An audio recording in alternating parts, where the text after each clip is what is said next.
Olá, queridos irmãos e amigos, é um privilégio e um prazer poder estar novamente em contacto convosco para esta segunda lição da Escola Sabatina deste quarto trimestre do ano de 2022.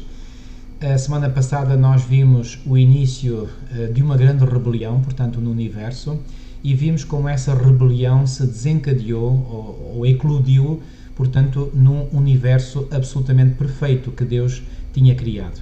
Pois bem, Deus também criou este planeta perfeito. Deus criou uma raça humana perfeita, mas o mal também eclodiu neste planeta e na raça humana.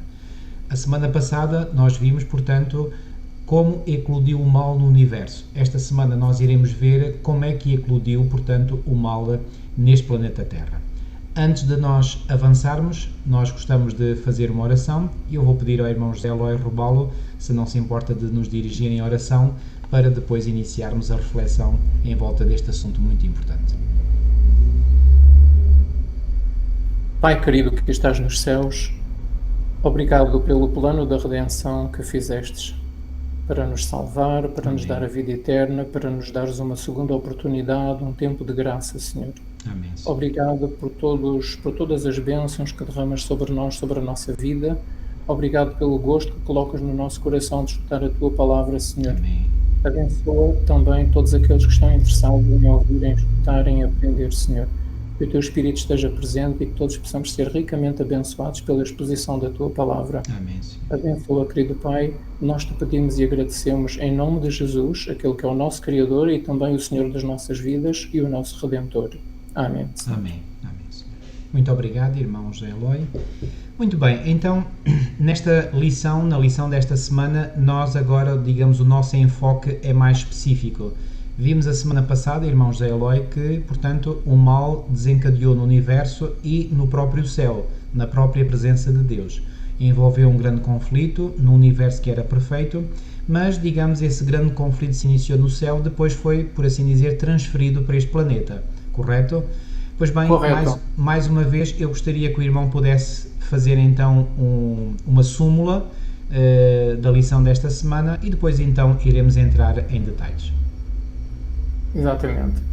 Só em 2 minutos ou 3, o máximo, gostaria de lembrar então que na lição anterior nós aprendemos que o mal surgiu num querubim ungido que estava junto ao trono de Deus porque ele quis ser o primeiro no céu.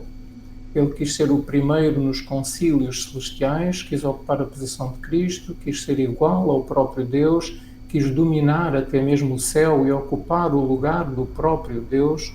E através do seu comércio injusto e violento, através de uma administração corrupta, introduzindo o eu, portanto, os interesses próprios na administração do governo de Deus, porque ele tinha um trono, ele então introduziu a desobediência, o pecado, o mal no universo, no mundo onde Deus vive, no planeta onde Deus vive.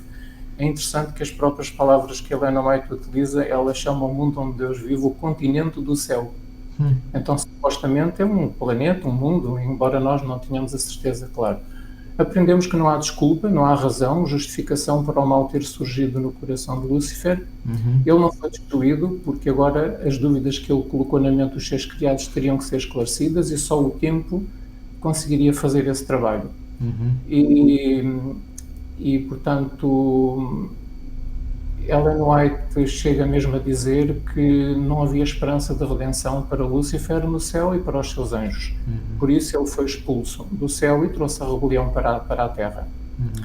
E então a lição desta semana vai-nos falar exatamente como é que Lúcifer introduziu a rebelião nesta terra, como é que o pecado e a morte tomaram conta do nosso mundo e como é que Deus trouxe esperança para a raça humana. Portanto, este é o tema da lição desta semana. Correto. Muito bem, então vamos agora entrar, portanto, em detalhes e eu gostaria de salientar aquilo que é logo aqui mencionado na lição de sábado à tarde. Há aqui 2 citações do Espírito de Profecia.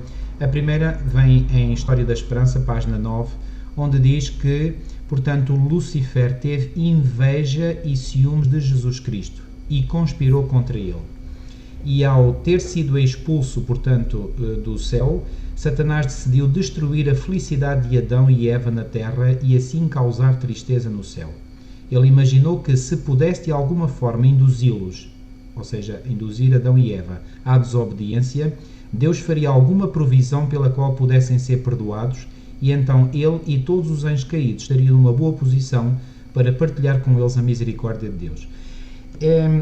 Esta citação inspirada faz-me pensar que Lúcifer, portanto, agiu como um estrategista, digamos, como um estratega.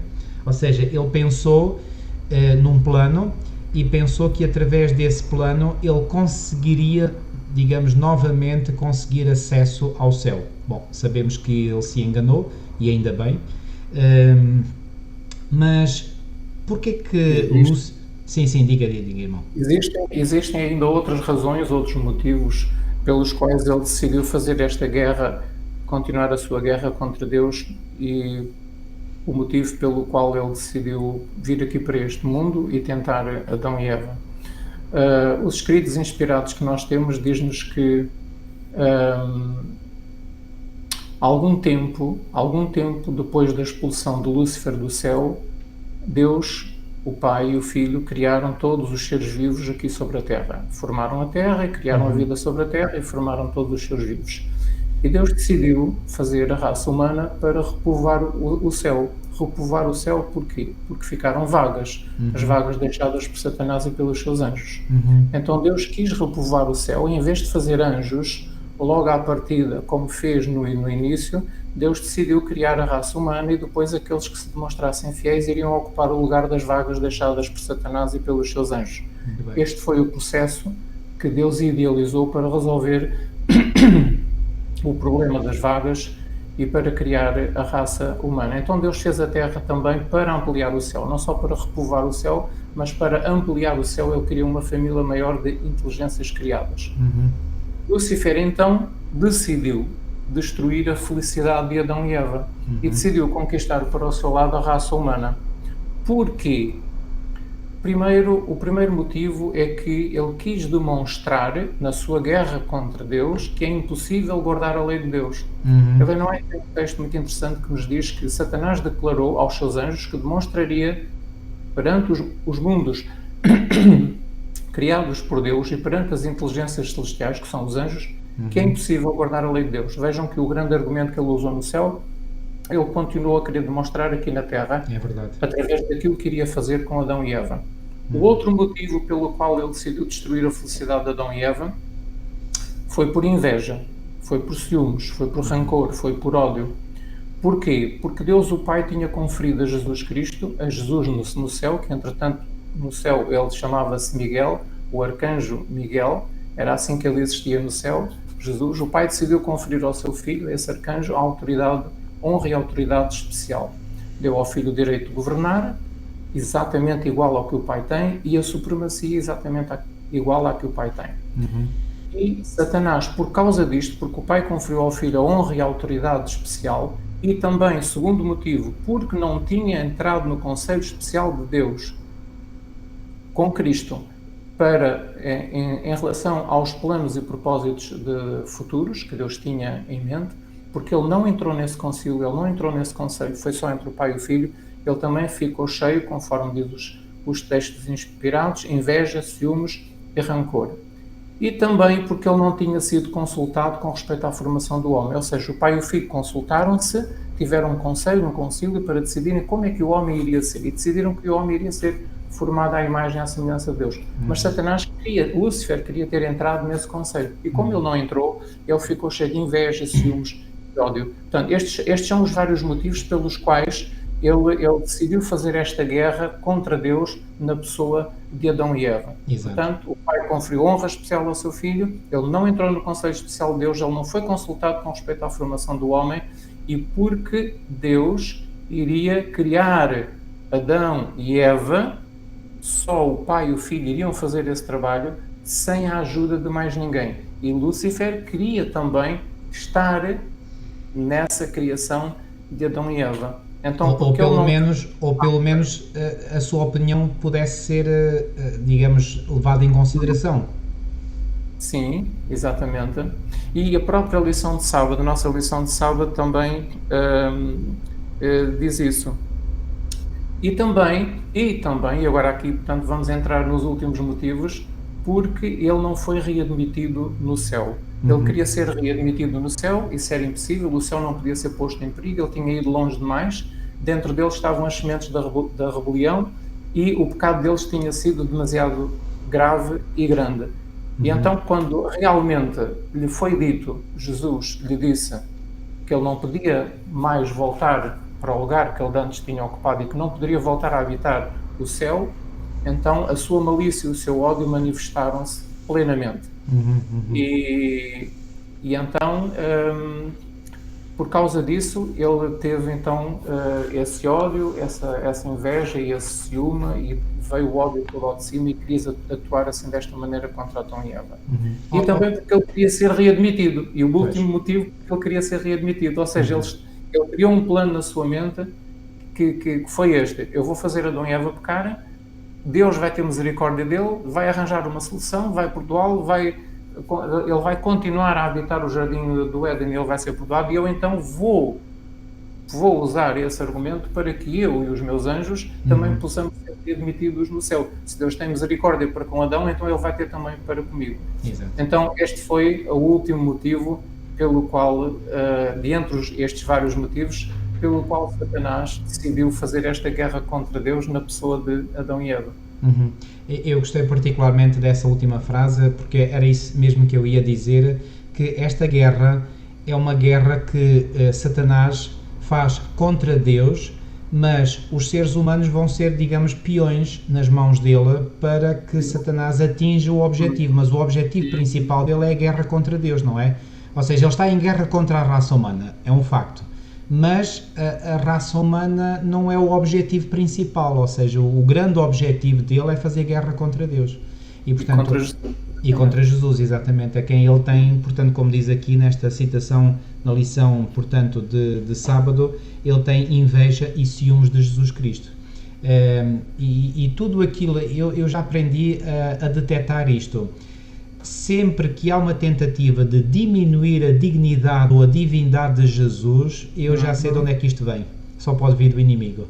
Porque ele tem inveja e tem ciúme de Jesus Cristo e, portanto, ele tenta apocar, ele tenta diminuir a dignidade e a honra de Jesus Cristo. Portanto, tudo aquilo que leva a diminuir a honra e a dignidade de Jesus Cristo, já sabemos qual é a sua a origem, exatamente, é a origem satânica. Muito bem. Muito obrigado, irmão José Eloy, por ter feito esse magnífico resumo das intenções ou das motivações de Lúcifer, portanto, para iniciar esta guerra no céu. E vamos agora ver, portanto, qual foi a estratégia que ele usou para, então, seduzir Adão e Eva, porque eu creio que Satanás, ele, como estratega inteligente que ele é, ele percebeu que tinha que usar, portanto, uma tática sedutora, não poderia ser usar, portanto, de forma aberta, e por isso ele vai usar um animal que era muito bonito, não é? Que era, Ellen White nos diz, portanto, que era dos animais mais lindos que habitavam no Jardim do Éden, a serpente, não é? Que era um animal voador, não é? Uma ave, e ele vai usar, faço aqui um pequenino parênteses para dizer que algumas pessoas acham ou pensam que a serpente não seria apenas uma imagem, ou seja, uma imagem virtual que Lúcifer terá usado, portanto, para seduzir. Bom, se fosse apenas uma imagem, não faria sentido a maldição que Deus fez cair sobre a serpente. E essa maldição fez com que a própria natureza da serpente se mudasse. Ora, se não houve uma serpente em jogo, então essa maldição que Deus deu sobre a serpente não faria sentido. Ou seja, seria um absurdo. Então, qual é a conclusão lógica a que eu chego? Se houve uma maldição real, literal, sobre uma serpente literal, então houve a utilização de uma serpente literal por Satanás. Ok? Não sei se me fiz perceber. Portanto, Satanás usou literalmente uma serpente. Só que essa serpente foi um médio. Aliás, até achei interessante que aqui na lição de domingo diz aqui mesmo o autor: Satanás usou a serpente como sua médium no Éden. E eu creio, irmão, e corrija-me se eu estiver errado, que como Satanás sabia que os nossos primeiros pais, Adão e Eva, tinham sido avisados, se ele aparecesse na sua forma normal, como o anjo, como querubim, imediatamente suscitaria, portanto, as defesas de Adão e Eva e eles não se deixariam levar. Então ele teve que recorrer à subtileza, teve que recorrer ao engano para assim poder ter acesso a Adão e Eva. E ele o fez, mas escondendo-se dentro de uma serpente. Ok? Ora bem, exatamente. Muitas vezes nós pensamos, coitados de Adão e Eva, eles foram enganados e pronto, Deus poderia ter feito alguma coisa, poderia ter impedido. O que nós sabemos pelos textos inspirados é que realmente os anjos advertiram Adão e Eva muitas vezes, não foi uma vez nem duas. Eles advertiram Adão e Eva muitas vezes que tinha havido uma rebelião no céu, o querubim tinha sido expulso do céu, que ele iria tentá-los fazê-los desobedecer e que eles estivessem atentos, com muita atenção. Então eles foram advertidos muitas vezes. Ellen White até, acho que tem aqui um texto que diz assim: santos anjos muitas vezes visitavam o jardim e davam instruções a Adão sobre a sua ocupação e informavam-nos sobre a rebelião e queda de Satanás. Os anjos advertiram-nos a respeito de Satanás e acautelaram-nos para que não se separassem um do outro. Os anjos também lhes ordenaram que seguissem bem de perto as instruções que Deus lhes tinha dado, pois somente na perfeita obediência estariam a salvo. Então, essa citação está onde, irmão? Já agora dê a referência, por favor. Esta citação está em Primeiros Escritos, na página 147. Ok, muito obrigado. Ok. Então, vejam que realmente Deus preocupou-se em que eles soubessem que realmente aquilo poderia acontecer e para eles estarem muito atentos. Não foram deixados assim sozinhos, sem advertência, sem aviso. Não, Deus advertiu-os. Os anjos avisaram até, há um texto que eu vos quero ler, também muito interessante, que diz assim: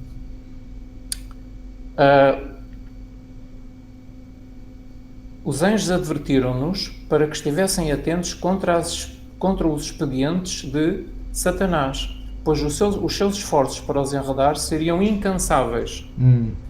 E depois diz assim, agora esta é a parte que eu gostaria que prestassem atenção: se com firmeza repelissem as primeiras insinuações deste rebelde, estariam tão livres de perigo como os mensageiros celestiais.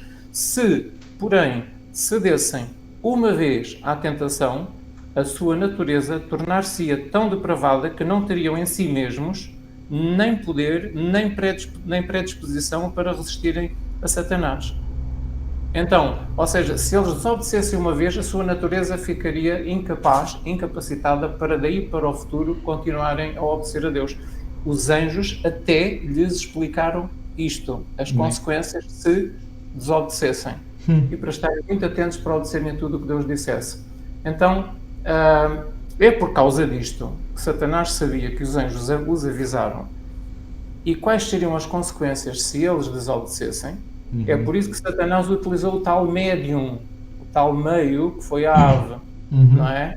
Então ele serviu-se da ave e falou com Eva, mas por detrás da ave estava Satanás. Exato. E a ave começou a falar. E a fala numa ave, aquilo impressionou, admirou Eva, e ela ficou curiosa a ouvir como é que uma ave fala. E a ave começa-lhe a dizer que tinha obtido o dom da fala, porque tinha comido do fruto, não é? Então nós conhecemos a história. E Eva ficou encantada com aquele discurso.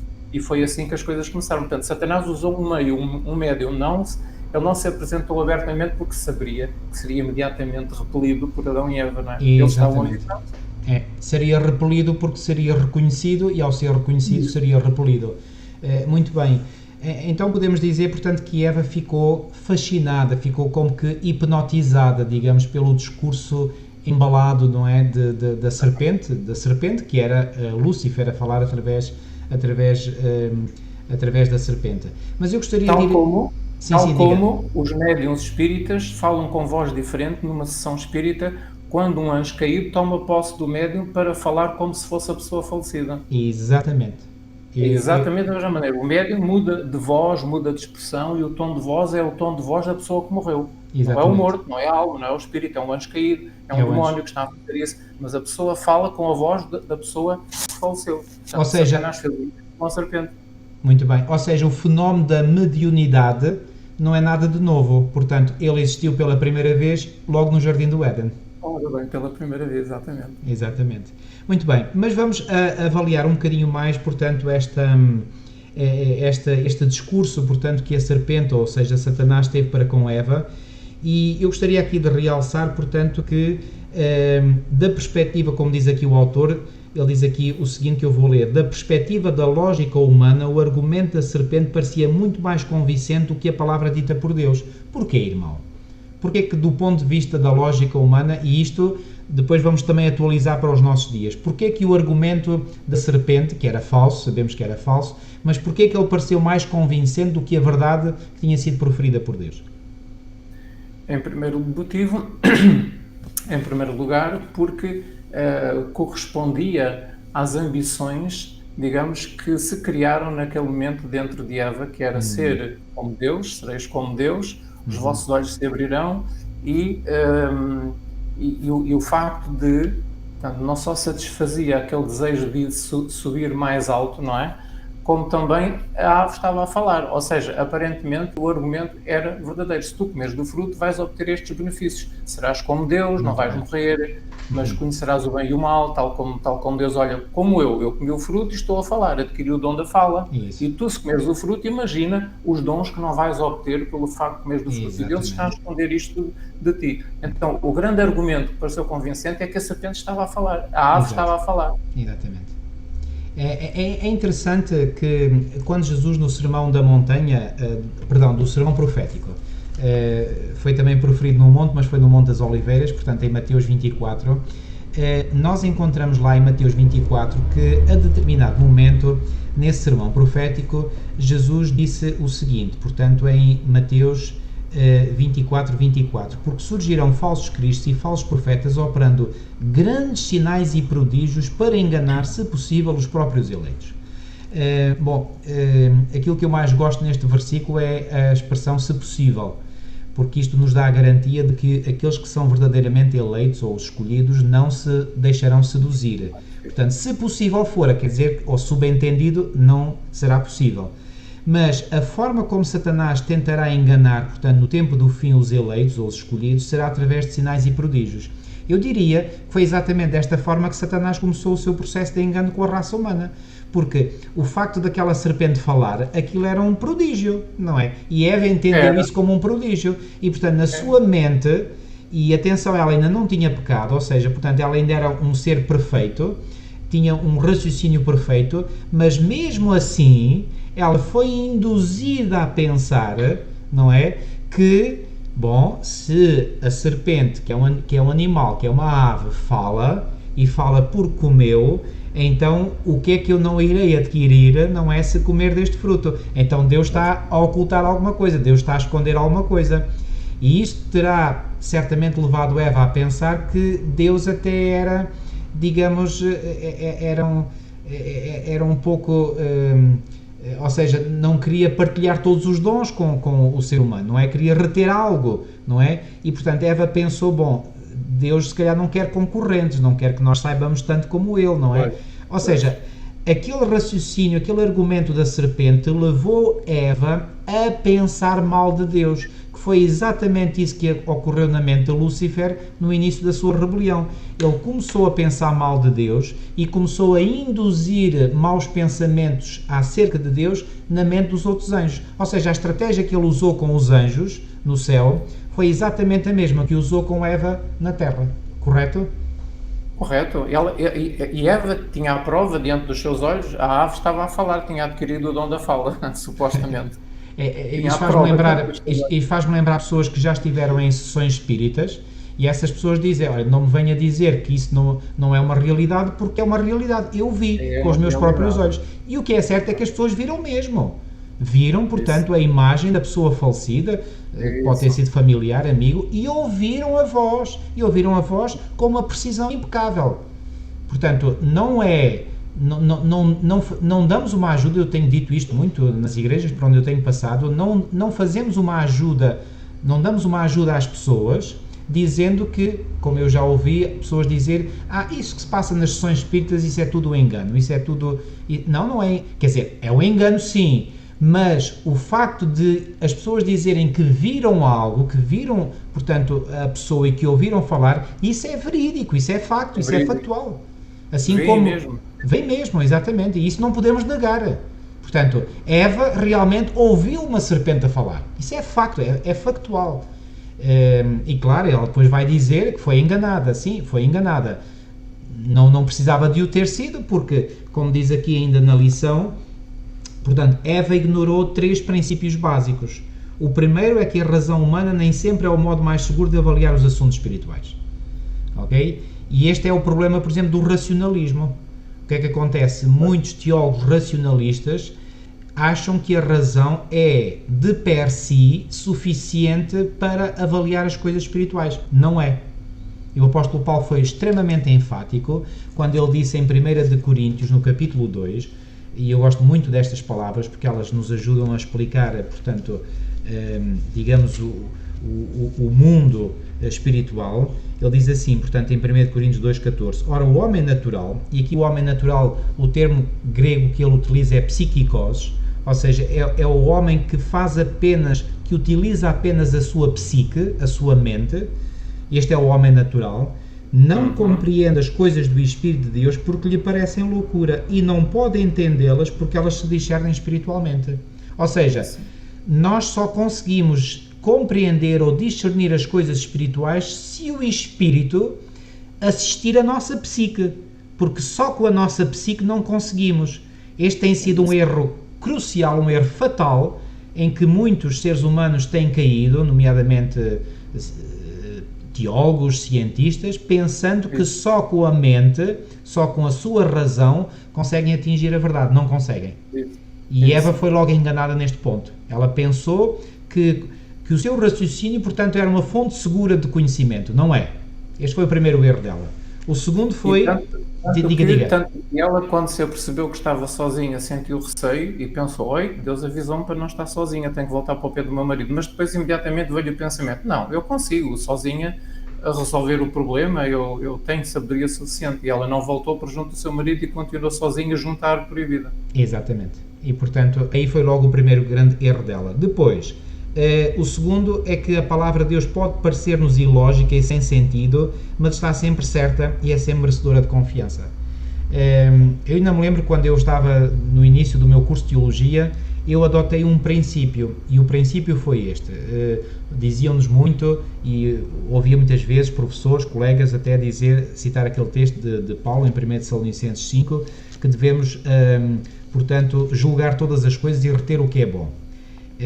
E então, portanto, que nós temos que avaliar muita coisa, nós temos que estudar este teólogo e o que o outro diz e mais aquele e não sei quanto, e eu achei que aquilo era uma confusão muito grande e nunca mais saía dessa confusão. Mas eu finalmente adotei este princípio que para mim tem sido de uma grande preciosa ajuda, e o princípio é o seguinte: quando eu leio algo escrito por um ser humano, aí sim eu tenho que empregar os filtros. E esses filtros é para eu saber se aquilo que estou a ler é correto ou não. Quando eu vou à palavra de Deus, eu tenho que retirar os filtros todos. Aí não vou permitir que a minha razão interfira. Eu tenho que aceitar e aceitar implicitamente o que lá está. E há uma diferença. Quando nós lemos um livro qualquer escrito por um autor humano, nós devemos julgar aquilo que esse autor escreveu. Quando nós abordamos a palavra de Deus, não podemos julgar a palavra, mas permitir que a palavra nos julgue a nós. É uma grande diferença. Portanto, a palavra está sempre certa. Eu tenho que ter na minha mente isto: a palavra de Deus está sempre certa. Mesmo que eu não compreenda, mesmo que eu não goste, mesmo que pareça ilógico, não importa. A palavra de Deus está certa. E aqui permita-me, irmão, usar uma ilustração que uma vez um professor meu usou e que eu achei muito interessante. Ele tinha algum conhecimento sobre mergulho em profundidade, não é?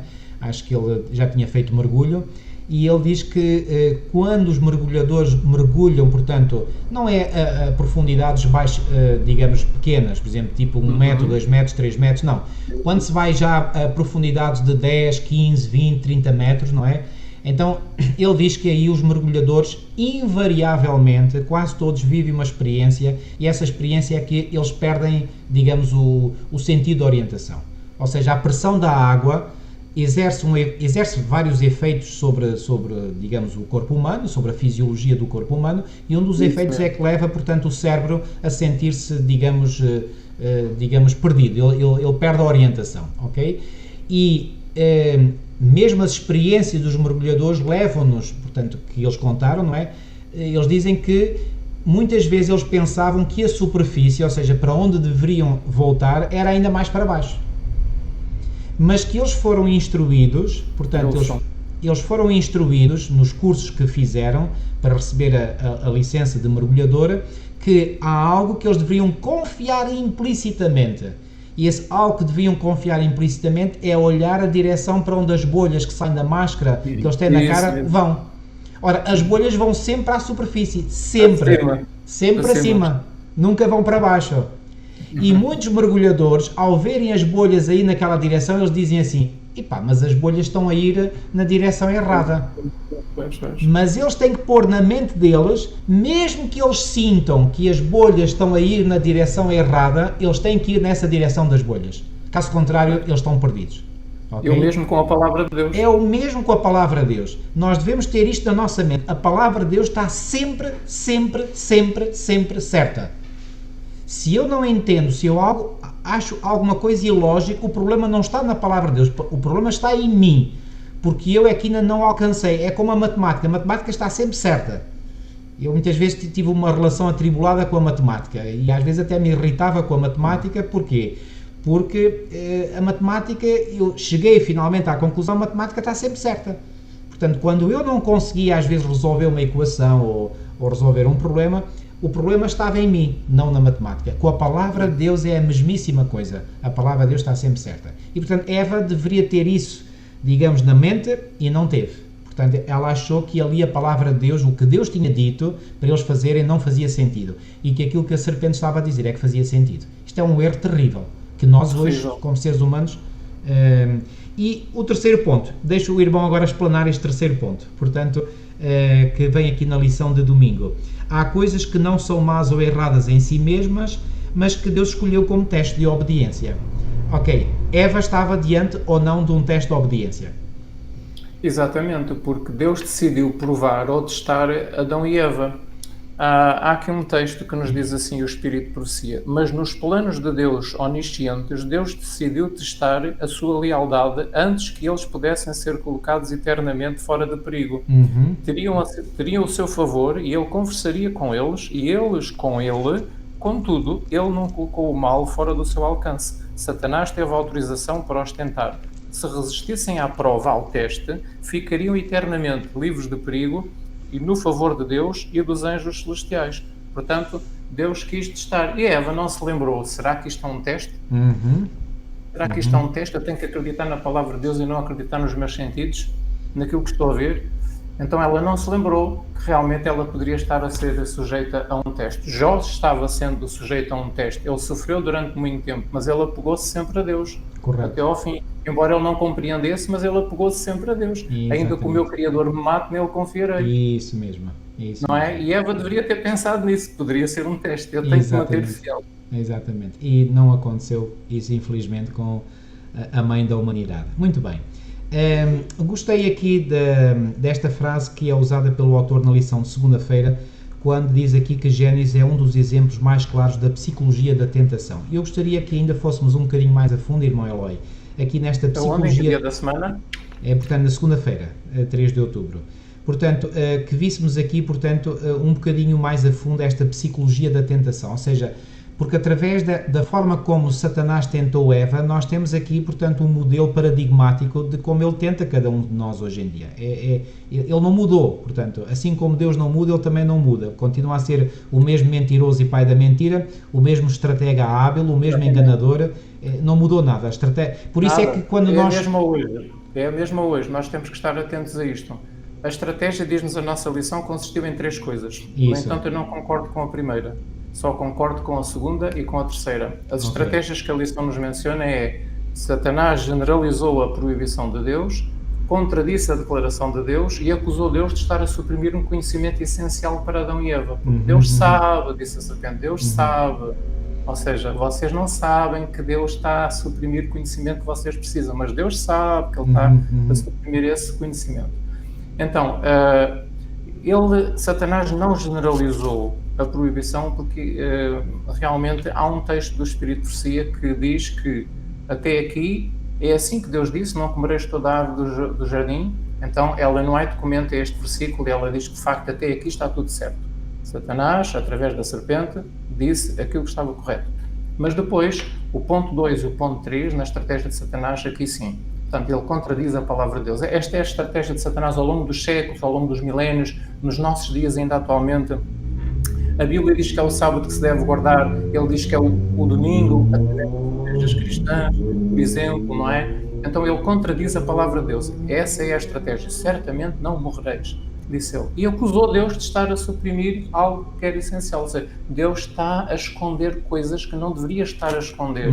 Contradição da palavra de Deus e ocultar coisas que nós precisamos, que é bom, que é essencial para nós e que Deus está a ocultar propositadamente. Ora, esta é a estratégia de Satanás. Quando fala aqui a lição na generalização, não será que o autor aqui quer dizer, portanto, que esta generalização é o facto de ele ter dito não comereis de toda a árvore do jardim, ou seja, como se desse a entender que era proibido comer todas as árvores. Ora, isso era um erro crasso, era um erro... Exato. Eu creio que aqui, irmão, eu vou dar aqui a minha opinião também, aliás, já a dei noutras ocasiões, mas vou dá-la novamente, que é o seguinte: eu penso que aqui, vou usar uma expressão que é muito popular entre nós, portugueses, que é: Satanás tentou aqui atirar o barro à parede, ok? Mas tentou atirar o barro à parede, passo a expressão, para, digamos, dessensibilizar Eva. Porque ao dizer esta mentira grosseira, porque repara, nem Eva caiu nesta mentira, não é? Quando ele diz, não, então Deus não disse que não deveis comer de toda a árvore do jardim. Isto é uma afirmação completamente ridícula, não é? Porque Deus tinha dado a possibilidade de Adão e Eva comerem de todas as árvores que havia no jardim, exceto de uma. E agora vem Lúcifer e diz, mas é verdade que Deus disse que não podereis comer, e portanto isto aqui é uma mentira grosseira. Ora, ao atirar com esta mentira grosseira para a mente de Eva, ela ficou, por assim dizer, dessensibilizada. Ao ficar dessensibilizada, ela ficou mais suscetível de depois receber e cair na segunda mentira, porque a segunda mentira já não foi grosseira, foi subtil e foi precisa, foi direta como uma flecha à mente de Eva.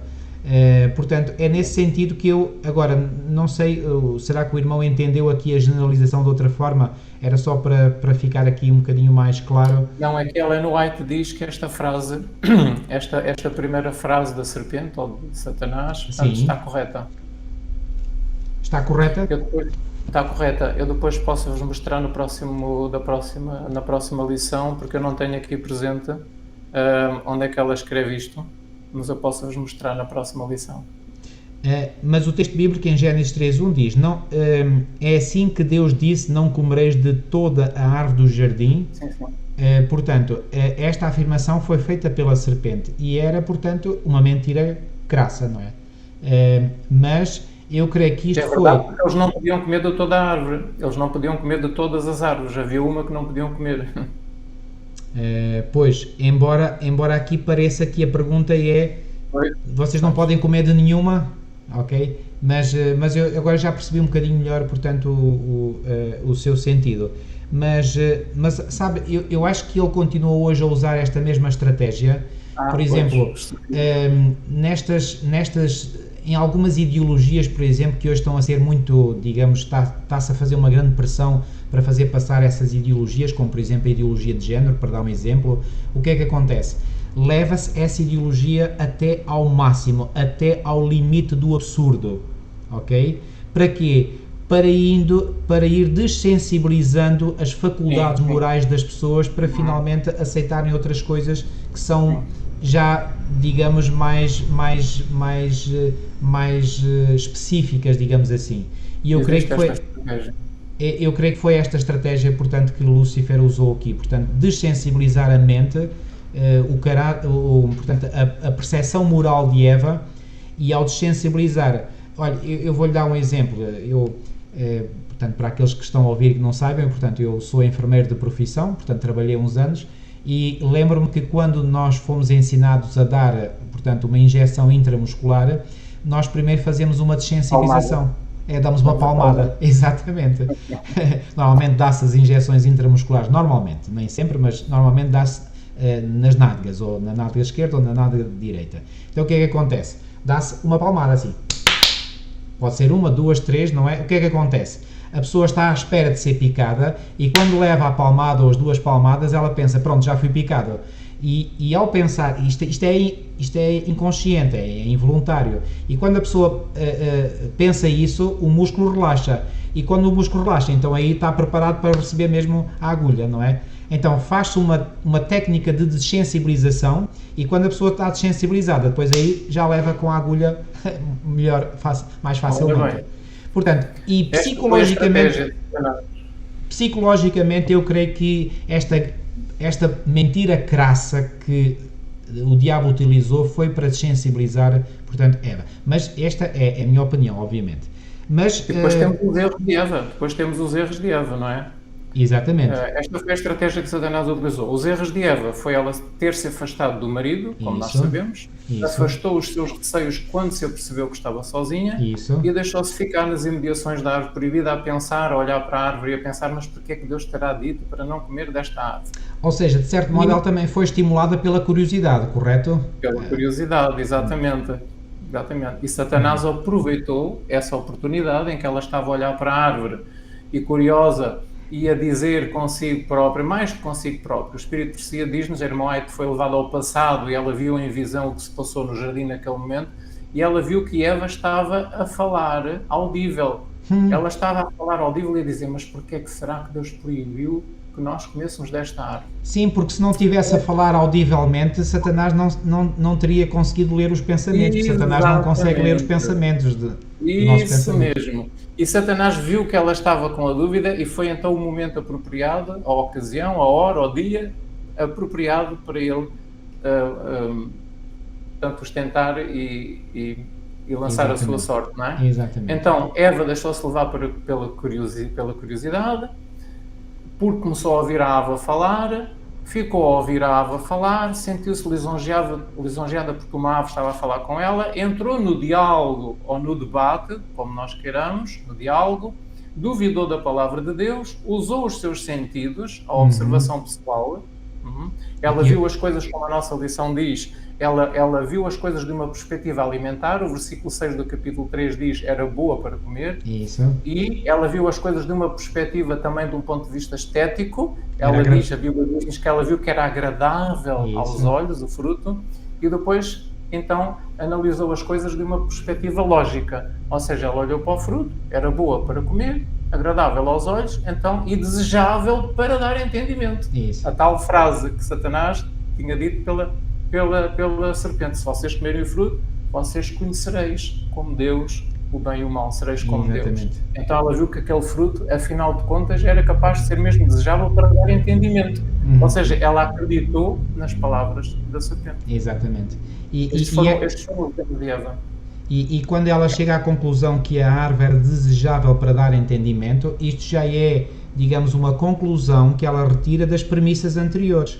Ou seja, da premissa de ter observado e, digamos, na sua observação pessoal, que eu gosto daqui do que o autor diz, o método empírico, isto é muito usado em ciência, e muitas vezes as pessoas estão convencidas que a ciência é infalível. Pois bem, a ciência está muito longe de ser infalível, não é? Porque ela é feita por seres humanos que usam muitas vezes a sua observação, que é falível, não é? E então ela viu, portanto, que a árvore era boa para se comer, agradável aos olhos, e deduziu, então, que, como disse o irmão muito bem, deduziu que se a árvore era agradável aos olhos e era boa para se comer, logo a árvore seria desejável para dar entendimento. E este foi um erro. Exatamente. Deixem-me ler só poucas linhas de um texto de Espírito de Profecia que diz assim: a curiosidade de Eva foi despertada. Em vez de fugir do local, ficou a ouvir uma serpente a falar. Não ocorreu à sua mente que esta pudesse ser o inimigo caído a usar a serpente como médium. Era Satanás quem falava, não a serpente. Eva estava encantada, lisonjeada e enfeitiçada. Aquela estranha voz deveria tê-la levado para junto do seu marido, mas ela, em vez disso, entrou em diálogo com a serpente. E quando se entra... Exatamente. E quando se entra em diálogo com a serpente, pois bem, nunca se leva à melhor. porque a serpente consegue com as suas lisonjas e com as suas subtilezas levar a melhor. Isso é terrível. E quando ela diz que era desejável para entendimento, no versículo 6 do capítulo 3 de Gênesis, quando ela diz que chegou à conclusão que ela viu que era desejável para dar entendimento, ela aí foi o ponto em que no seu íntimo, no seu coração e na sua mente, ela desacreditou das palavras que Deus lhe tinha dito. Ou seja, pôs a palavra de Deus de parte. Exatamente. E aí foi, digamos, ou seja, aí foi, digamos, o pecado que levou ao ato pecaminoso. Ou seja, o pecado começou na sua mente quando ela deixou de confiar na palavra de Deus para dar preferência à palavra da serpente. Exatamente. Esta lição termina com uma nota muito importante. Há algumas coisas que é melhor nós não conhecermos. E efetivamente isto não foi só válido, portanto, para os nossos primeiros pais, e nomeadamente para Eva, de quem estamos aqui a falar, também é válida para nós hoje. Há coisas que é preferível nós não conhecermos. E a lição também nos diz que o conhecimento por si mesmo pode ser muito prejudicial. Exatamente. E a lição também nos diz, a conclusão para nós hoje é muito fácil para nós hoje racionalizarmos e justificarmos as nossas escolhas pecaminosas. Exatamente. Foi fácil para Eva justificar a desobediência àquilo que Deus tinha dito. Para nós hoje é muito fácil nós fazermos a mesma coisa.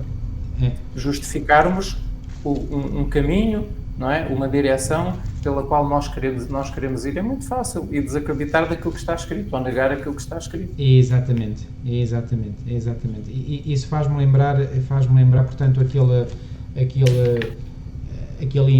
governador romano que disse a Paulo: as muitas letras te fazem delirar. Num ponto ele estava certo. É que realmente muitas vezes o excesso de conhecimento pode levar muitas pessoas a delirar mentalmente. Não era o caso de Paulo, ou seja, a frase em si pode ser correta, só que ela não se aplicava a Paulo, não é? Como esse governador disse. Mas que o conhecimento em si pode ser uma arma muito perigosa, pode.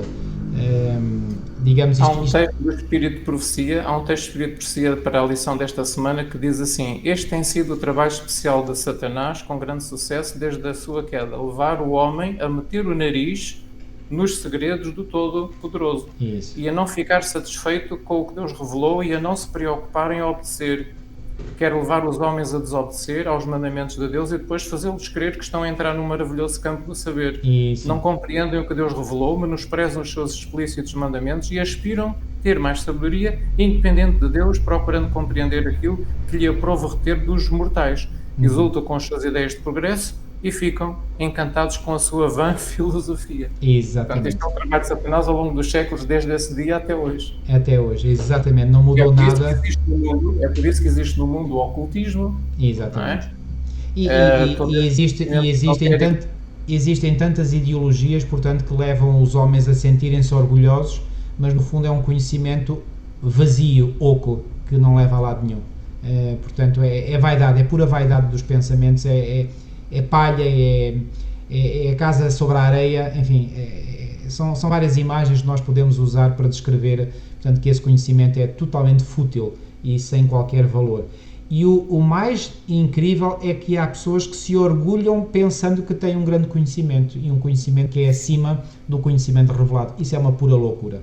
Se não é baseado na palavra de Deus, nem no Espírito de Profecia, se não é baseado na Bíblia e na profetisa do Senhor para os últimos dias, exatamente. E não é baseado no testemunho de Jesus para os últimos dias, se não é baseado nestas duas fontes, não é verdadeiro conhecimento. Não é verdadeiro, exatamente. Eu uso só um termo para as duas coisas, que é a revelação. Portanto, se não está revelado, se não é fruto da revelação divina, portanto, pode e certamente tem erro. Muito bem. Avançando. Na lição de terça-feira fala-nos aqui, portanto, desta grande frase, digamos, da serpente, que no fundo, portanto, vai contradizer completamente, portanto, aquilo que Deus disse. Mas mais do que estarmos a analisar, portanto, aquilo que aconteceu com Eva, que já o fizemos, nós queríamos, portanto, no fundo, ao falarmos aqui deste assunto que vem aqui mencionado especificamente na lição de terça-feira, é entrar, digamos, pela primeira vez no grande assunto deste trimestre, que é a questão da morte. E este erro satânico a Eva é um erro que tem, portanto, passado ao longo de todos os séculos e chegou aos nossos dias. E e pela revelação, e aqui eu vou ler um texto também de Ellen White que vem no livro Eventos Finais, na página 137, Ellen White diz, mediante os dois grandes erros, ou seja, quais são, não quer dizer que não haja outros erros, mas estes são os dois grandes erros. Quais são os dois grandes erros com os quais Satanás vai tentar enganar o mundo inteiro? A imortalidade da alma é desses dois grandes erros e o outro é a santidade do domingo. Satanás há de enredar o povo em suas malhas, enquanto o primeiro erro, ou seja, o erro da imortalidade da alma, lança o fundamento do espiritismo. E porquê que lança o fundamento do espiritismo? Porque a partir do momento em que as pessoas estão convencidas que a alma não morre, ou seja, se ela é imortal não morre, ok? E portanto, se não morre, então quando o corpo morre, a alma subsiste viva. Isto é a crença falsa, a crença diabólica, atenção. Mas partindo da premissa falsa de que a alma é imortal, depois fazem-se uma série de raciocínios que até são verdadeiros, que até são lógicos, mas para chegar a conclusões falsas. Porquê? Porque se partiu de uma premissa falsa, de que a alma é imortal. Ora, a alma não é imortal, a alma é mortal. É isso que a Bíblia afirma. Mas acreditando que a alma é imortal, então, se a alma é imortal, a alma tem que subsistir a algures. Se a alma subsiste a algures, então não será possível entrar em contacto com essa alma, e está aqui o fundamento do Espiritismo. Está aqui o fundamento do Espiritismo. Porquê? Porque o Espiritismo baseia-se na crença, digamos, o axioma fundamental sobre o qual o Espiritismo se baseia, se fundamenta, é que é possível entrar em contacto com as almas dos falecidos. Este é o axioma fundamental do Espiritismo. E, portanto, esta crença na imortalidade da alma, que foi primeiro pronunciada lá no Éden, pela serpente a Eva, tem corrido todos os séculos da história da humanidade e chegou até aos nossos dias. E sabem o que é que está escrito? Ellen White chega a afirmar que o Espiritismo, o desenvolvimento do Espiritismo, é a obra-prima do engano de Satanás. Isso. Eu vou-vos ler um texto que diz assim: os que quiserem resistir no tempo de perigo precisam de compreender o testemunho das Escrituras relativo à natureza do homem e ao estado dos mortos. Isso. Pois, num futuro próximo, muitos serão confrontados por espíritos de demónios que se farão passar por parentes, amados ou amigos, e que apresentarão as mais perigosas heresias. Estes visitantes apelarão para os nossos mais ternos sentimentos de simpatia e farão milagres para apoiarem as suas pretensões. Devemos estar preparados para lhes resistir com a verdade bíblica de que os mortos nada sabem e de que os que desta maneira aparecem são espíritos de demónios. Portanto, em breve, no futuro, está para acontecer o desenvolvimento aperfeiçoado do Espiritismo, e isso será a obra-prima do engano de Satanás. E nós temos que estar bem firmados naquilo que a Bíblia diz, porque senão nós vamos ser desencaminhados. Sabem como? Porque aqui diz, muitos serão confrontados por espíritos de demónios que se farão passar por parentes. Então, quando os adventistas forem confrontados com o pai ou a mãe que já faleceram, o tio ou a tia, ou o irmão ou o filho que já faleceram, a falarem com eles vão ter que decidir. Ou é a palavra de Deus que está certa, ou é os meus olhos que estão certos, ou é os meus sentidos que estão certos, que foi o que se passou com Eva. Eva raciocinou com base nos sentidos. Os adventistas no futuro vão ser confrontados para decidirem entre a palavra de Deus e aquilo que os seus sentidos veem, ouvem, apalpam, não é? Exatamente. Então é por isso que temos que estar muito bem firmados na Bíblia. E por isso a influência que os sinais e prodígios podem ter, porque os sinais e prodígios realmente, portanto, entram pelos sentidos adentro, não é? E atingem a mente da pessoa.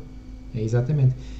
Vem aqui a menção, portanto... E o mundo está a ser preparado para isso, para essa obra-prima do engano que vai acontecer num futuro próximo. Exatamente. E nós sabemos, como adventistas, que o Espiritismo, quando ele estiver perfeitamente desenvolvido e for a obra-prima, não é? Ele vai servir como um instrumento para unir o protestantismo e o catolicismo. Exatamente. O protestantismo apostatado, não é? Correto. E o catolicismo, não é? Exato. Então, isto vai ser um instrumento para unir os governos, as nações, os governantes, ao catolicismo e ao protestantismo. E haverá esta tríplice união, espiritismo, catolicismo, protestantismo apostatado, com os governos, então eles procurarão dominar o mundo inteiro. Exatamente. O Espiritismo, portanto, com a sua ideia fundamental da imortalidade da alma, é a cola ou o cimento que une, digamos, as partes que compõem Babilónia. É, porque depois vão aparecer os apóstolos a dizer, não é o sábado, é o domingo. Isso. E agora, é a Bíblia que diz que é o sábado, ou são os supostos espíritos ou almas do apóstolo Paulo e João, e etc, desses personagens da Bíblia que vão aparecer Aliás, e dizer, o próprio Lúcifer, o próprio Satanás vai personificar Cristo, não é? Também. Exatamente. Personificar o próprio Cristo, dizendo que é o domingo, que se deve guardar. Exatamente. De modo que nós vamos ter que ou aceitarmos aquilo que a Bíblia diz, ou vamos ter que aceitar aquilo que os nossos sentidos sentem e veem. Exatamente. Vai ser um grande teste. Vai ser um grande teste, exatamente. Mas nós já estamos a ser testados hoje e de várias formas. Eu gostaria aqui de mencionar essas duas formas. Uma é através daquilo que nós aprendemos, por exemplo, através da filosofia. Eu ainda me recordo quando iniciei o meu 10º ano, foi aí pela primeira vez eu tive a disciplina de filosofia. E as primeiras matérias que eu recebi nessa disciplina de filosofia foi sobre os filósofos gregos, porque não se começa um estudo da filosofia sem se começar com os chamados filósofos clássicos, que são os filósofos gregos. Ora, foi a filosofia grega que, sobretudo, digamos, teorizou ou deu um ar muito intelectual, digamos, a esta ideia da imortalidade da alma. E, portanto, escritos como os escritos de Platão, não é? Como vem aqui mencionado, por exemplo, o livro A República de Platão, ou o Fédo de Platão, sim, onde ele pôs aqui, portanto, Sócrates perguntou a Glaucon, não sabes que a nossa alma é imortal e nunca perece? Portanto, isto foi defendido pela filosofia grega. Mas depois aparece aqui, portanto, a alma é imortal e imperecível e as nossas almas irão existir no Hades. Portanto, a filosofia grega jogou um papel determinante para introduzir no mundo este grande erro satânico que foi pronunciado pela primeira vez lá no Éden, na Eva, e tem vindo através da... Olha, por exemplo, a razão pela qual a Igreja Católica Romana aceitou os chamados livros que ela apelida de deuterocanónicos, deutero é um prefixo grego que significa segundo, ou seja, considera estes livros como um segundo cânon, mas não são livros apócrifos, como os protestantes os consideram, ou têm considerado. Esses livros são 7 que foram adicionados aos 39 livros do Antigo Testamento. Nesses livros, uma das ideias heréticas que lá é defendida nesses livros é precisamente a ideia da imortalidade da alma. Ora, esses livros foram escritos em grego e receberam uma grande influência da filosofia grega. Porquê é que a Igreja Católica Romana os incorporou do cânon? Porque lhe dá jeito para poder provar, terem uma base, entre aspas, escriturística, para provar a ideia da imortalidade da alma. Pois bem, esses livros não são inspirados. E, portanto, aqueles que nos estão a ouvir e que queiram ser estudantes diligentes da Escritura, eu recomendo, quando comprarem uma Bíblia, comprem uma versão protestante da Bíblia e não uma versão católica. Ou se comprarem a versão católica, pois bem, não leiam esses livros, porque esses livros estão eivados de erro, e nomeadamente com o erro da imortalidade da alma. Muito bem, avançando para o outro erro. Outro erro que diz aqui, menciona aqui, é através de livros, de filmes, programas de TV, que têm continuado a promover a ideia de que quando morremos passamos simplesmente para outro estado de consciência. E isto é muito, muito, muito comum e cada vez mais em filmes, não quer dizer que eu os veja, mas às vezes ouço comentários, em filmes, em novelas, telenovelas, em séries, enfim, em livros, não é? Aqui há uns anos atrás eu até fiz uma vez uma pregação a alertar contra isso, porque havia muitos, até adventistas, a serem cativados pela leitura de um livro que na língua portuguesa o título era A Cabana, não é? E que contava basicamente, portanto, a história de um menino que foi barbaramente assassinado e foi encontrado o seu corpo numa cabana, não é? Portanto, esta é a parte real da história, não é? Portanto, houve um facto, não é? Real, e o facto real é que o menino foi barbaramente assassinado e o corpo dele foi encontrado todo esquartejado numa cabana já abandonada, de madeira, etc. Isto é factual, ok? Mas depois, esse livro, que é um romance, não é? Vai elaborar na ideia de que o pai, portanto, no desespero, querendo reencontrar o filho, um dia volta a essa cabana, não é? E ao voltar a essa cabana, o que é que ele vê? O seu filho. Mas o seu filho agora vive, fala com ele, em vestes gloriosas, luminosas, e o filho lhe diz: pai, eu estou bem, não precisas de ficar ansioso, preocupado. E, portanto, as pessoas que leem isto e que não sabem o que é que está por detrás, acham que esta leitura, portanto, ajuda a trazer esperança, é que os mortos estão bem, não é? Portanto, isto é o que é hoje veiculado através da literatura, através dos filmes, através de novelas, etc, etc. E mais grave ainda, na preparação do caminho para essa obra-prima do engano, desse querubim caído, isso está a ser incluído já há muito tempo nos desenhos animados para crianças. Exatamente. Ou seja, as crianças começam a ser doutrinadas nesse conceito erróneo já em tenra idade. Já em tenra idade, habituam-se à comunicação com as almas dos mortos, os espíritos mortos, aqueles que já faleceram. Exatamente. Portanto, são as crianças, são os jovens, os filmes, são os adultos, os mais velhos, pelas novelas que vêm. São todos, não é? são todos. Estão a ser doutrinados, portanto, e o mundo está a ser preparado para isso. É verdade, é verdade, é verdade. Muito bem, irmão, vamos avançar. Ora, quais foram as consequências do pecado? O que é que tudo isto trouxe? Bom, trouxe a miséria que todos nós contemplamos hoje. Eu creio, e vou dizer uma coisa, eu creio que nós pertencemos a uma geração, de certo modo, muito beneficiada. E porquê que eu digo uma geração beneficiada? Talvez possa colocar as aspas, mas eu vou explicar. Somos uma geração beneficiada porque nós podemos olhar para trás e nós temos uma vastíssima quantidade de gerações que estão para trás de nós, das quais nós podemos aprender ricas lições. Por exemplo, Abraão, quando existiu, só havia 2000 anos de história neste mundo. Nós agora existimos quando existem quase 6000 anos de história, ou seja, temos mais 4000 anos em cima, não é? E temos toda a experiência adquirida, não só até Abraão, mas de Abraão para a frente, do povo de Israel, depois do povo de Israel e de Judá, e depois da Igreja Cristã e da Igreja Cristã em todas as épocas. Ou seja, nós temos um vastíssimo, digamos, uma vastíssima quantidade de factos históricos para estudar, e nós vemos que realmente o pecado tem sido absolutamente desastroso na história humana. Nós conhecemos por experiência própria e pela história do mundo desde Adão e Eva que as consequências foram muito grandes. Mas pela Bíblia, pela análise de Gênesis capítulo 3, nós podemos ver realmente quais foram algumas dessas consequências que ficaram registadas na Bíblia. E nós sabemos que essas coisas originaram-se do pecado de Adão e Eva, da desobediência de Adão e Eva e do controle do querubim caído sobre este planeta, sobre este mundo. Porque ele passou a ter o controle sobre este planeta. E é por isso que há muitas coisas que começaram a acontecer. Então, o que é que Gênesis capítulo 3 nos diz? Houve as consequências diretas da desobediência de Adão. Por exemplo, no comportamento de Adão e Eva, nós sabemos que eles esconderam-se, tinham prazer na presença de Deus, passaram a esconder-se da presença de Deus, passaram a ter medo da presença de Deus, começaram a acusar Deus, não, foi a mulher que tu criaste que me fez pecar, e a mulher, não, foi a serpente que tu criaste que me fez desobedecer. Portanto, há uma série de acontecimentos que começam a acontecer, e depois em Gênesis, no versículo 16, fala em sofrimentos e em dores. Nós ficamos a saber que a dor na gravidez, os problemas na gravidez e as dores no parto são derivadas precisamente da entrada do pecado neste mundo.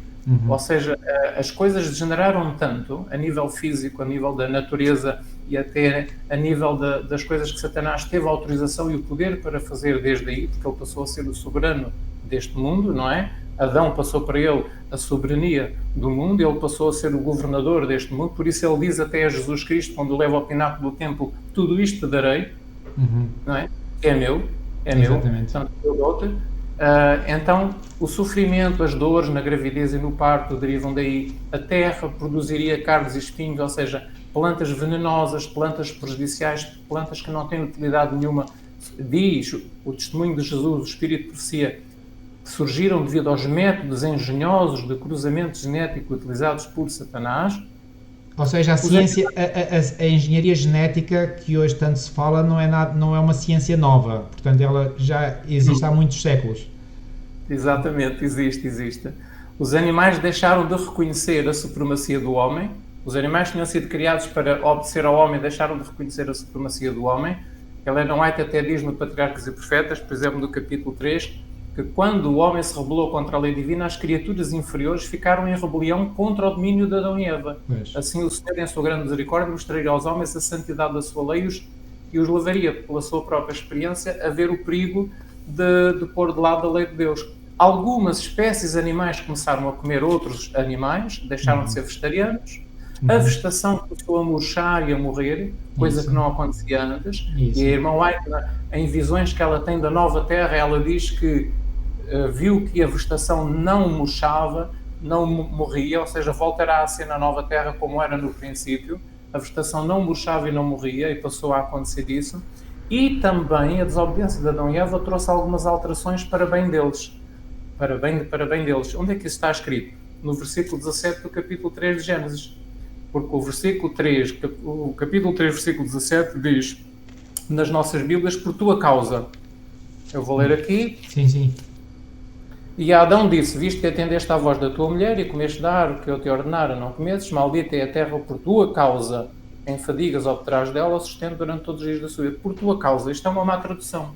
A tradução correta aqui deveria ser para teu bem. E a Bíblia inglesa, por exemplo, King James, diz for thy sake. For thy sake é para teu bem. Okay. Não por tua causa, é para teu bem. E porquê que é para bem dele? A irmã White explica que muitas coisas que surgiram após o pecado, Deus permitiu ou alterou precisamente para beneficiar Adão e Eva na recuperação do abismo em que eles tinham mergulhado.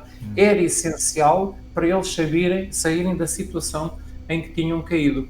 Eu vou-vos ler aqui um texto. Há um texto da irmã White onde ela diz, mas antes disso, já agora, por exemplo, o versículo 16 diz, o teu desejo será para o teu marido e ele te governará. Isto foi feito por Deus para o bem deles. Foi uma alteração que Deus introduziu para o bem deles. Porquê? Agora, tanto um como o outro queria dominar e fariam guerra um ao outro. Então Deus determinou que um deles tinha que se sujeitar ao outro para que houvesse harmonia. E Deus decidiu que fosse a mulher a sujeitar-se ao homem e o homem a governar a mulher. É claro que isso, o homem tem abusado disso ao longo dos séculos e a mulher tem sofrido muito, mas a ideia de Deus não era essa. Era que a mulher se sujeitasse ao seu marido e o marido amar a mulher. Porque tinha sido a mulher a pecar e a ela, Deus decidiu que seria Eva a deixar-se governar pelo seu marido. E seria assim no correr dos séculos. Outra alteração que Deus fez, por exemplo, para bem deles, foi amaldiçoar o solo. O solo foi amaldiçoado para que eles tivessem necessidade de trabalhar e cultivar a terra porque era necessário. E o texto da irmã White diz, e a vida de labutas e cuidados, que dali em diante deveria ser o quinhão do homem, foi ordenado com amor. Uma disciplina que se tornara necessária pelo seu pecado foi o obstáculo posto à satisfação do apetite e da paixão e o desenvolvimento de hábitos de domínio próprio. Fazia parte, e agora atenção, fazia parte do grande plano de Deus para a restauração do homem, da ruína e da degradação do pecado. Então, algumas coisas que foram consequência da desobediência de Adão foram introduzidas por Deus precisamente para bem da raça humana. Fazia parte do plano de Deus para a restauração do homem, da ruína do pecado. Outra coisa, lavrar a terra fora do paraíso. Em Gênesis, no versículo 23, diz que ele foi expulso do paraíso para lavrar a terra fora do paraíso, porque isto iria ensinar-lhe algumas lições. A irmã White chega a dizer, é no livro de Educação, na página 25, a irmã White chega a dizer que era na perfeição do Éden, o Éden não lhes iria conseguir ensinar as lições cuja aprendizagem agora, depois do pecado, era necessário para eles, era essencial para eles. Exatamente. Precisavam aprender algumas lições para saírem da situação de pecado em que estavam mergulhados. A natureza decaiu deles, a natureza mental, espiritual e moral, e agora tinham que sair disso. E uma das maneiras disso é realmente o trabalho com esforço, com suor, o cultivo da terra, terem que trabalhar para ganhar o pão de cada dia. Portanto, fazia parte do plano de Deus para saírem desse abismo, não é? Portanto, lavar a terra fora do paraíso foi algumas dessas adaptações que Deus fez para bem do homem, for thy sake, como diz muito a Bíblia. Bem. Muito bem. Muito útil. Outra seria a alimentação. O homem passaria a comer também as hortaliças, a erva do campo. Outra adaptação, morreriam. Porquê morrer? Porque não é bom que o homem viva séculos e séculos em miséria, em desgraça e até em pecado, não é? Eu iria exatamente falar dessa bênção, não é? Que é, portanto, isto parece um paradoxo, não é? O que estamos aqui a dizer, mas já vimos qual é a razão que Deus tinha em mente para estes paradoxos. Mas realmente a morte acaba por ser a maior de todas as bênçãos, porque se os nossos pais ainda estivessem vivos, imaginem o que é que eles não tinham acumulado sofrimento ao longo de todos estes anos. E depois o perder o acesso à árvore da vida. Por um lado, perderam o direito a isso, à vida Isso. eterna através do fruto da árvore, e por outro lado, não é bom que os homens vivam eternamente uma vida de sofrimento e de miséria e Isso desgraça. mesmo, Não é? isso mesmo. É bom o Isso mesmo. descanso. Bem-aventurados aqueles que descansam no Senhor, não é? Exatamente, E exatamente. pronto, portanto, estas foram as consequências que do pecado de Adão e Eva. Algumas diretas, consequências diretas da desobediência, Certo. e algumas foram dadas pelo próprio Deus para os ajudar depois a sair daquela Muito situação. bem, muito bem. Muito obrigado, irmão, por este digamos, pelo enunciado destas modificações que houve.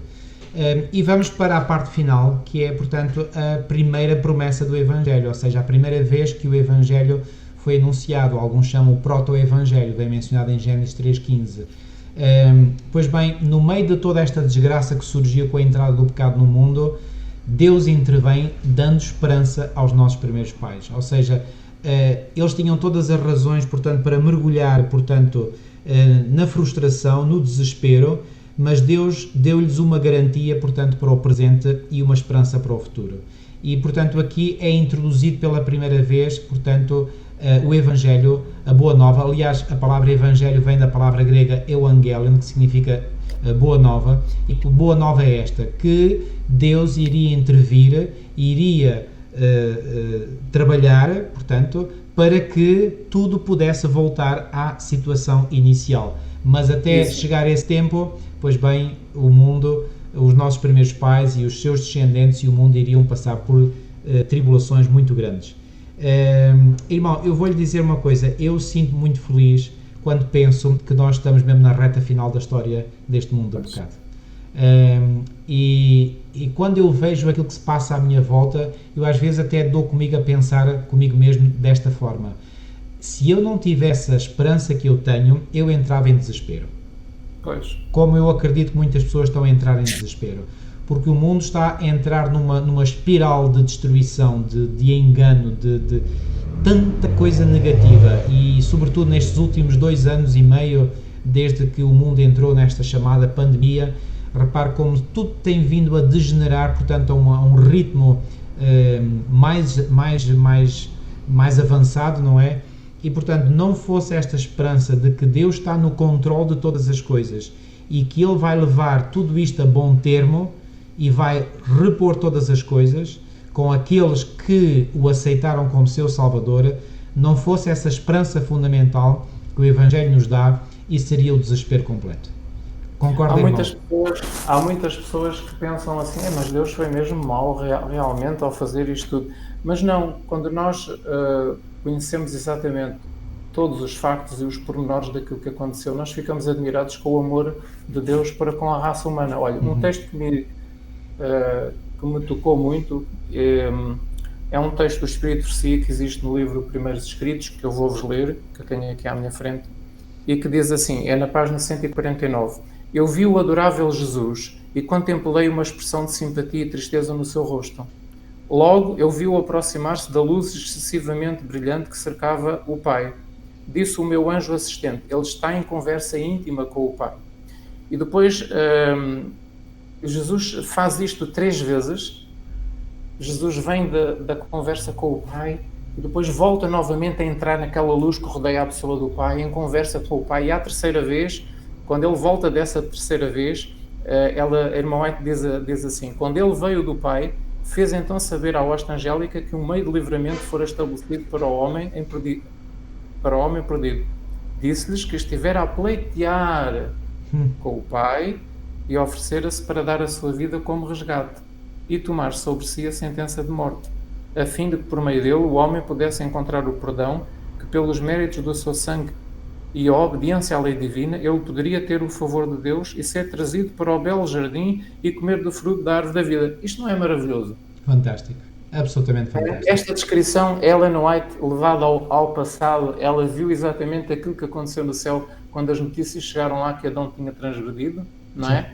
O Pai, Jesus teve esta conversa com o Pai 3 vezes, até que por fim o Pai consentiu e disse: está bem, tu serás o Redentor da raça humana e vais ter que sofrer, mas Porque Irmão White diz que foi uma luta no coração de Deus o Pai entregar o seu Filho para dar a sua vida pelo homem. Incrível. E é esta luta que se vê nestas 3 vezes que Jesus teve que entrar em conversa com o Pai. Os anjos estavam a observar isto tudo no céu. Né? Ou seja, Jesus não foi pressionado a assumir o plano da redenção. Jesus, ele próprio, voluntariamente quis assumir esse plano. E ele até procurou pleitear, ou seja, convencer o Pai a aceitar este plano. É fantástico. Isso. Diz que foi uma luta para Deus consentir, mesmo decidir que iriam avançar com esta solução. E o que é mais bonito e mais interessante nisto tudo é que também a Bíblia diz-nos que o Pai e o Filho, desde a eternidade, tinham feito este plano, para que quando chegasse o momento, esse plano pudesse ser posto em prática. Em Romanos capítulo 16, versículo 25, é-nos dito que o plano da redenção estava feito desde a eternidade. Correto. Desde antes de existirem anjos, antes de existirem mundos criados. Em Tito, também, no capítulo 1, no versículo 2 e 3, também é-nos dito a mesma coisa, que o plano da redenção foi feito desde a eternidade, quando só havia o Pai e o Filho. 2 Timóteo, capítulo 1, versículo 9, também diz que o plano da redenção vem desde a eternidade.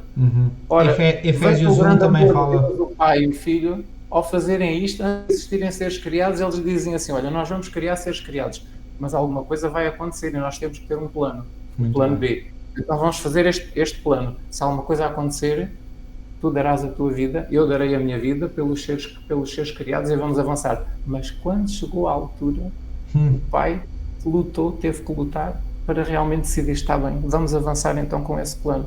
Eu não queria, mas vamos mesmo avançar. Portanto, isto é bom que nós saibamos, para nós vermos o amor que Deus tem para connosco, tanto o Pai como o Filho. E como Adão e Eva não foram deixados assim de qualquer maneira. Não é? Os anjos advertiram, Cristo vem com uma solução, visita ao Jardim do Éden, diz que há uma solução que já existe desde a eternidade e que ninguém sabia, os anjos desconheciam desta solução, foi algo que foi mantido em segredo, era algo que só o Pai e o Filho é que sabiam, ninguém mais sabia, e agora eles avançam com esta solução.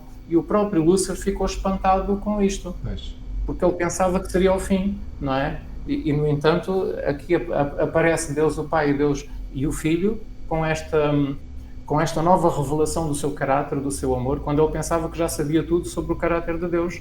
E teve que ser assim para que os mundos criados e os anjos pudessem firmar novamente o seu amor para com Deus e para com Cristo, para com o Filho.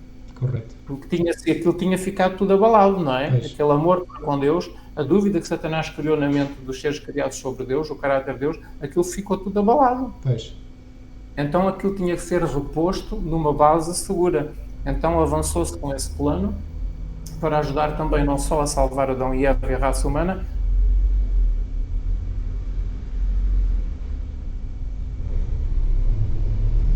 confiarem em Deus como sendo um Criador amoroso, cheio de amor, ao ponto de sacrificar a sua própria vida pelas criaturas que Ele criou. Ou seja, é digno de louvor, é digno de adoração, não é? É digno de obediência, é digno de que realmente Ele seja obedecido, servido, porque não há melhor que isso. Exatamente. Isto é muito profundo, é muito complexo, tem muitas vertentes, tem muitas nuances e é muito difícil em poucas palavras dar uma noção do que se está a passar aqui. Mas isto é para nós termos mais ou menos um pouquinho de luz sobre o assunto. Não é? Muitíssimo obrigado, irmão José Eloy. Fantástico esta descrição, portanto, e estas passagens, portanto, da revelação do Espírito de Profecia inspiradas, portanto, nos ajudam a compreender, digamos, todas as variáveis daquilo que esteve em jogo, portanto, quando o pecado entrou e do plano da redenção que o nosso Deus meteu em execução. Muito obrigado uma vez mais. Creio que todos aqueles que nos irão assistir poderão, portanto, receber este banquete destas citações inspiradas e que nos ajudam, portanto, a ter uma compreensão mais vasta. Não sei, o irmão ainda tem algo mais para dizer? Tinha aqui mais um texto, para ler. Diga. Comentando esta solução que Deus tinha para Adão e Eva, ele diz, porém inimizade entre ti, não é? Deus diz, porém inimizade entre a serpente e a mulher e os descendentes da serpente e da mulher. Exato. O que é que isto quer dizer? este pôr inimizade é uma obra sobrenatural que Deus faz na mente do ser humano. Exatamente. É uma repulsão pelo pecado que Deus faz dentro do ser humano. Exatamente. Deus cria em nós essa inimizade que não é natural, mas Deus coloca dentro do ser humano. Muito bem. É um dom de Deus, como diz a nossa lição. É uma graça que converte e que renova. Exatamente. Ou seja, Deus iria renovar o coração humano, iria converter o coração humano para que o homem não ficasse como escravo do inimigo para toda a vida. E há um texto de Espírito de Profecia no Grande Conflito que diz assim: é a graça que Cristo implanta na alma que cria no homem a inimizade contra Satanás. Isso. Sem esta graça que converte e este poder renovador, o homem continuaria cativo de Satanás, como servo sempre pronto a executar-lhe as ordens. Mas o novo princípio na alma cria o conflito onde até então houvera paz. O poder que Cristo comunica habilita o homem a resistir ao tirano e usurpador. Quem quer que se ache a aborrecer o pecado em lugar de o amar, que resista a essas paixões que têm dominado interiormente e as vença, evidencia a operação de um princípio inteiramente de cima. Portanto, este colocar da inimizade é o segredo da conversão.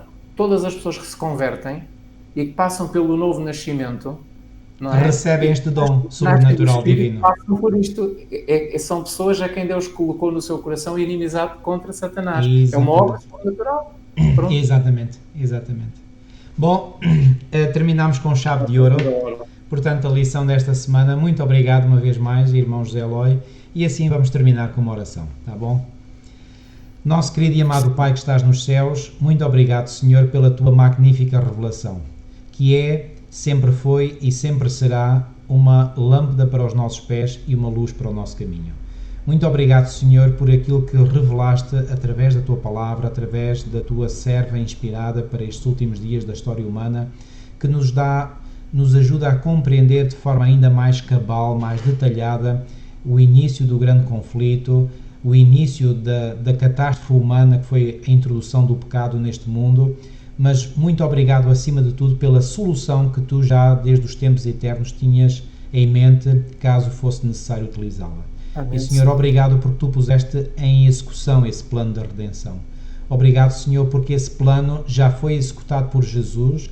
Jesus já veio a este mundo, viveu uma vida completamente de total obediência e vitoriosa, morreu uma morte expiatória em nosso lugar e agora intercede por nós no santuário celestial, onde Ele já está, portanto, atuando na última fase do trabalho de redenção. Ó Senhor, é tão bom saber estas coisas.